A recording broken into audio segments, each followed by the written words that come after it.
For decades, 421 South St. Augustine Street in Pulaski housed the village police department and municipal offices. But back in 2019, the current owners of the property started a renovation project that turned the commercial space into residential, removing the office space and making it a cozy home. They came in and they took out the walls, they took out the plumbing, they took out the electrical, they took out the floor. For all intent and purposes, it's a brand new building. And they did it very kind of like that loft urban feeling, which I think is great. But a job change out of the area for the owners meant this one-of-a-kind property was going on the market.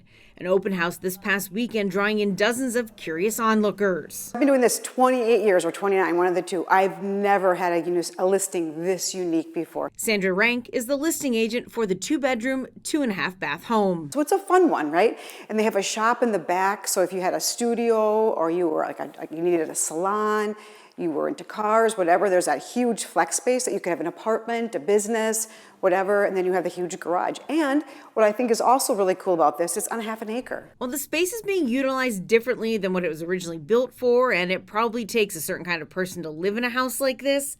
The building's history is what makes it special for any home buyer. I think this is obviously for a particular person. So for the right person, it's going to be fantastic. But I think it's a little bit of both. But for me, when they called, I was like, a police station converted to a house? That could be really janky.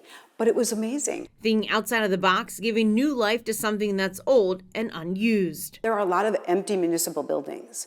And how could we be reimagining them to help with the affordability crisis? How could we be creating new, more interesting housing? Well, this is an example of what somebody actually did do. In Pulaski, Emily Matesic, Fox 11 News.